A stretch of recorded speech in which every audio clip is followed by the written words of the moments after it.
Welcome to News. I'm Kevin McFarland from San Francisco. And I'm Renee Hovell from LA. On this episode, we're wearing the colors of the medals we deserve, but we start with NU football. Cool. What? I don't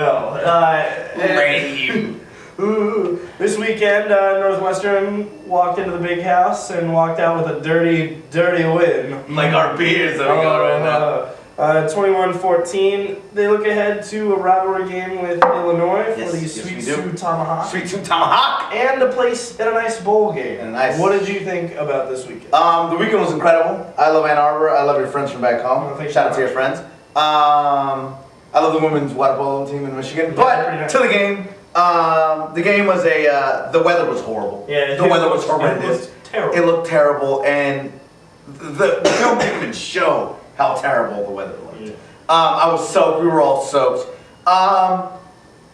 Dirty game, but we found a way to win. I was a little pissed off. I came back and saw the ESPN coverage. You guys didn't know about Kafka having a concussion. Well, I mean, like we did. We got told. I mean, we were. But it was after. It was a while after. But I didn't really think it was necessary that we needed to know. The thing, I mean, we didn't know why. Which, whatever. The thing that surprised me is that TV doesn't show how massive that stadium is. It doesn't know justice. Well, because it's looking at the field. Yeah, looking at the stadium. It's gigantic. It's really awe-inspiring, and maybe we'll talk about this in a later episode about how stadiums reflect what football programs actually are. I mean, my biggest issue for it is that all of the media attention was on Michigan losing their 8th game the first time ever. Yeah. It was a big, important win for Northwestern. It was the first time we've beaten them since '95, since Fitz was a player. Since 2000. In the big house since '95. Overall since 2000. Yeah.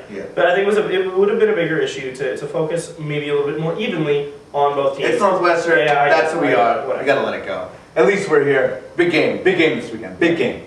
Up in the news, it was reported that the SEC is going down, and not in the good, sexy, or in the porno way, on Mark Cuban, the owner of the Dallas Mavericks, and of Dirk, about how there was some insider trading, so he couldn't lose some money from what, Go Mama, Yo Mama, Mama Dick, MamaHo.com. Some kind of search engine. And now the SEC is coming down on him, not the Southeastern Conference, Securities and Exchange Committee. Yeah. My problem with this commission, whatever. My problem with this is that insider trading or corruption from owners is nothing new. But the double standard that David Stern and the NBA has for owners and players. Players have to wear suits. They can't look like quote-unquote rappers. There are all these things that players can't do. And whenever something goes wrong, huge fines, huge suspensions. There was a guy who just got voted to one of the committees in the NBA, insider trading, like a couple years ago. I mean, to me, there is a difference because these are major executives who aren't dealing in multi-million-dollar. They're dealing in multi-billion-dollar stuff, and they do hold adding that extra zero gives them a little bit of extra weight. So I can understand what the double standard is there. Cuban will have to pay a $750,000 fine. I mean, that's a flash in the pan for him. Yeah. It's nothing. Yeah. Like it's bad. It was a bad decision, but Mark Cuban is good for the NBA. And this, what I'm really sad about is this could hurt his attempt to buy the Cubs, which is good. That's a completely different story, though. Would be good. That's a completely different story. All right, fine. So this weekend in the NFL featured one of the worst football games in a long time. Really, I thought it was the greatest football game since the Ice Bowl. It was terrible. The Eagles and the Bengals played to a 13-13 tie. Donovan McNabb threw 3 interceptions, including one late in overtime when they could have won the game.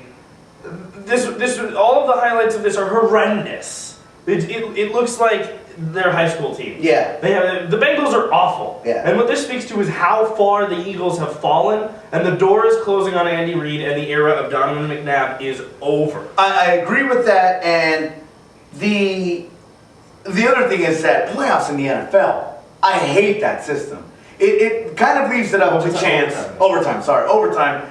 It kind of leaves it up to the chance of the coin toss and what you're going to get. I like the way the college works. You both get an equal chance. Here's the one thing where it might help the Eagles, and I was reading into this, is that instead of being a 9-5 team, They could be a 9. I don't know how the math works or whatever, but they could be a 9-4-1 team.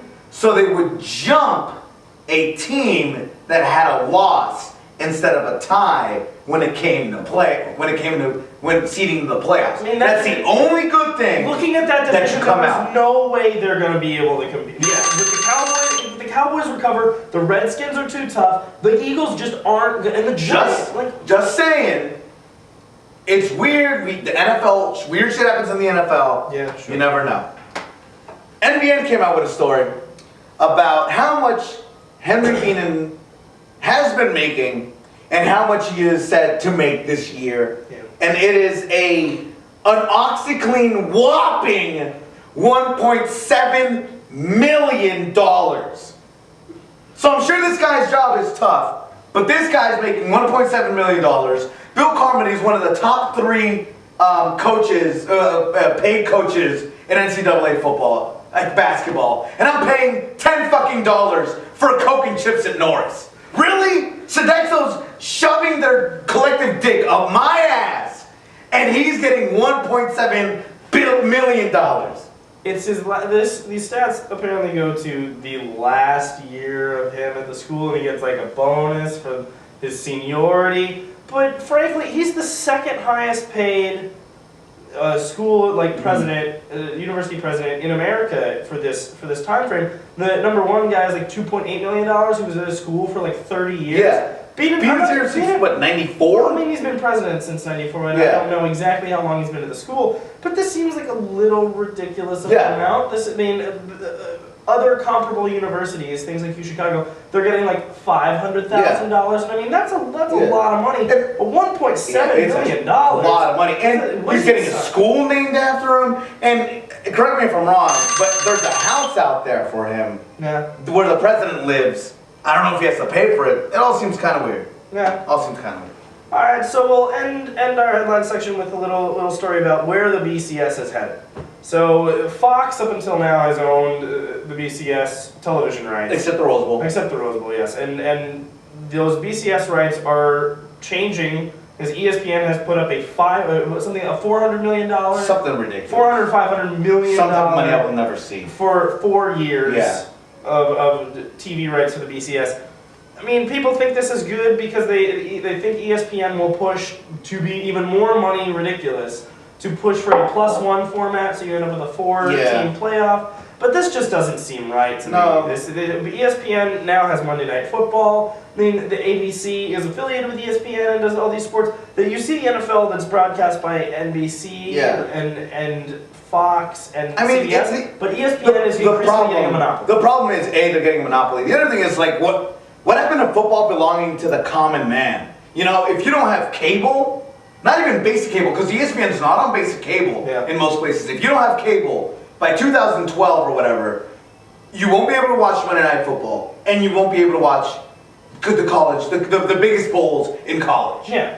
And the only place you'll be able to hear it is on ESPN radio, because they're going to own the rights to it on the radio as well. I mean, to a certain extent, when money gets that big, you start to outweigh the ends. I mean, they're a business. It was so big that Fox had to pull out because they didn't have enough money, and that's ridiculous. They bid $330 million and they couldn't. That's ridiculous. All right, that's the end of headlines for this week. Come back and we're going dancing. Dancing? Dancing. I'm going to jerk it, and then we'll probably go. All right.